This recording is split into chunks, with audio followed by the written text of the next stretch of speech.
Welcome to Film Flicks Recaps. Today we are going to explain an American action thriller film, John Wick, Chapter 3, Parabellum. The film opens with John Wick rushing through New York City's busy streets on a rainy evening at 5:10. He is accompanied by his loyal pit bull, whose name remains unknown.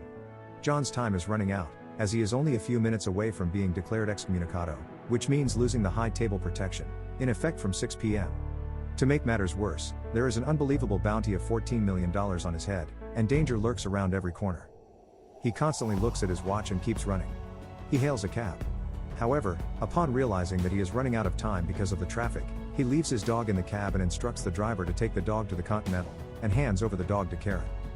John heads to the New York Public Library, where he asks for a Russian folktale book from 1864. He eventually finds it, but it has a hollow space containing valuable marker coins and a crucifix necklace. He takes everything out, and as he prepares to return the book to its place, he is suddenly interrupted by a hitman named Ernest. John tries to reason with Ernest, saying he still has time. However, Ernest retorts that time is almost up and begins a brutal fight. Ernest stabs John in the shoulder, but John fights back with the book, using it to defend himself.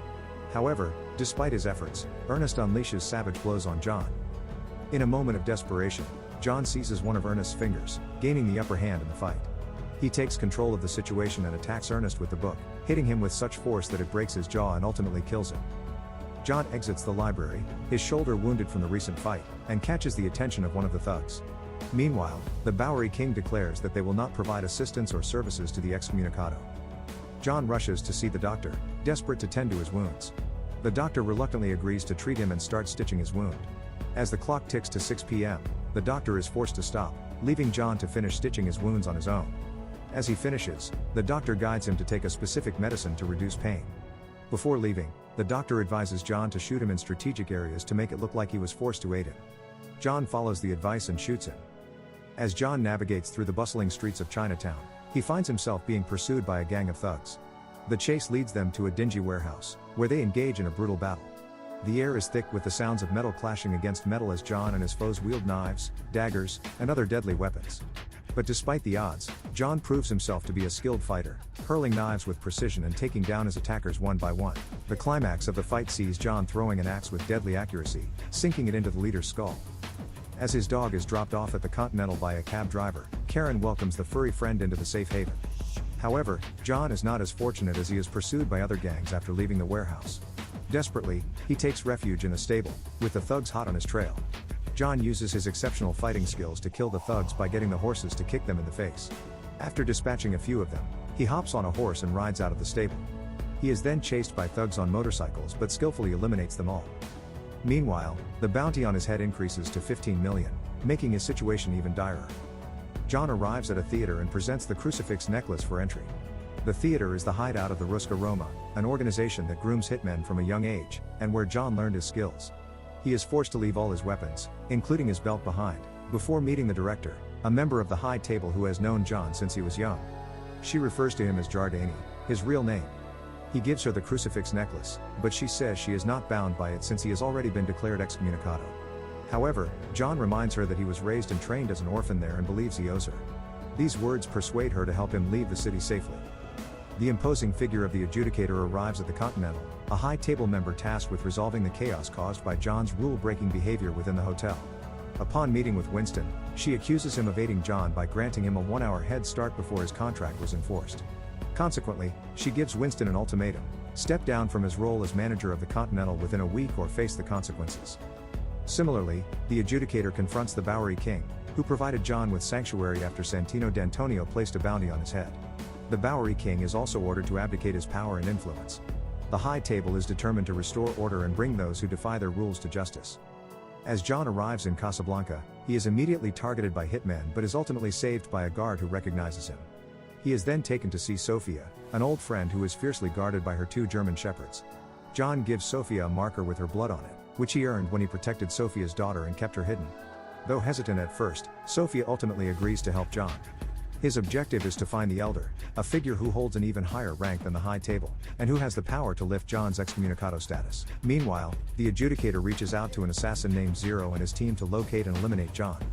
Zero agrees to the task with enthusiasm. Meanwhile, the adjudicator and her men pay a visit to the director, holding her accountable for helping John escape. As punishment, the adjudicator has the director's associates executed while forcing her to demonstrate her allegiance to the high table by impaling both of her hands with a blade. Sophia accompanies John to meet with Barada, who can provide the location of the elder in the desert. Sophia prepares her German shepherds for the upcoming meeting with Barada, equipping them with bulletproof jackets and a gun. When they arrive at Barada's hideout, they are thoroughly searched for any weapons before meeting him. Barada then provides guidance on how to reach the elder.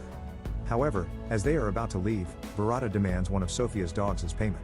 Sophia refuses, and Barada shoots at the dog. Fortunately, the bulletproof vest saves the dog, but Sophia is understandably angry. In retaliation, John and Sophia fight Barada's men, with the German shepherds attacking the men's groins. The fight is intense, but they manage to eliminate all of Barada's men. Just as they are about to leave, a car full of men approaches them. They successfully get rid of them and take their car to escape. After arriving in the desert, Sophia drops John off and gives him a gulp of water in a bottle before leaving. Meanwhile, Zero and his men embark on a mission to eliminate anyone who has shown disrespect to the high table. They eventually arrive at the Bowery King's location and start to eliminate his men. The adjudicator then appears and demands that the Bowery King step down from his position. However, he refuses to do so, and as punishment, the adjudicator orders Zero to slash the Bowery King 7 times. John stumbles through the desert until he collapses, only to be discovered by the elder.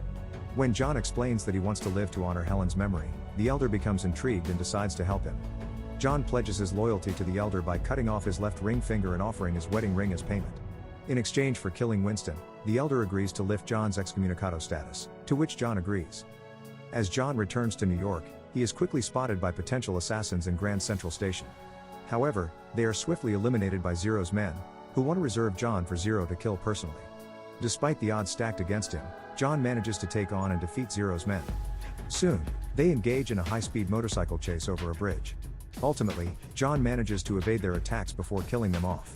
Zero nearly catches up with John, but they reach the safety of the Continental, where John is untouchable. Once inside, Zero reveals his admiration for John and expresses his desire to have the honor of killing him himself. John meets Winston and learns that Winston knows that the High Table has ordered him to kill Winston. However, Winston offers him a choice. He can kill him and continue living as a killer, or he can honor Helen's memory and choose to live as a man. The adjudicator interrupts their conversation and demands Winston's resignation, but he refuses. John also refuses to kill Winston, leading the adjudicator to declare the Continental deconsecrated, allowing for killing in the hotel. Winston provides John and Karen with weapons, and he retreats to his safe room with John's pit bull. John and Karen engage in a battle with some high-table assassins, who are wearing sturdy Kevlar armor, but they overcome the challenge with the help of Winston's supply of armor-piercing rounds. They successfully eliminate all of the assassins except for Zero and his men. Eventually, John confronts Zero's minions one by one in a glass maze. Initially, Zero's men throw John through several glass cases, but he quickly regains control and eliminates them. Finally, John and Zero then engage in a brutal fight in the glass maze, and despite Zero's skills, John eventually gains the upper hand and stabs him with his own sword. Zero still considers it an honor to be killed by John. With the dawn breaking, the adjudicator proposes a meeting with Winston to discuss a potential resolution. They convene on the hotel rooftop, where she offers to allow Winston to remain at the Continental under the condition that John is eliminated. Suddenly, Winston appears to turn against John, firing multiple shots at him and sending him tumbling off the roof and crashing onto the pavement below. The adjudicator then proceeds to declare the hotel as consecrated once again, preparing to depart the scene. John's pit bull also has left the hotel and followed towards the place where John fell. However, she ventures down the alley where John fell and discovers he has vanished. After alerting Winston, they both come to the realization that John is still a significant threat. Tick-Tock Man retrieves John and takes him to Bowery King's hideout. Upon seeing John's battered state, Bowery King expresses his anger towards the High Table and asks John if he feels the same. John confirms that he does. As always, we want to hear from you, so be sure to share your thoughts in the comments section below. And, if you haven't already, be sure to hit that like button, subscribe to our channel, and don't forget to turn on notifications so you never miss an episode.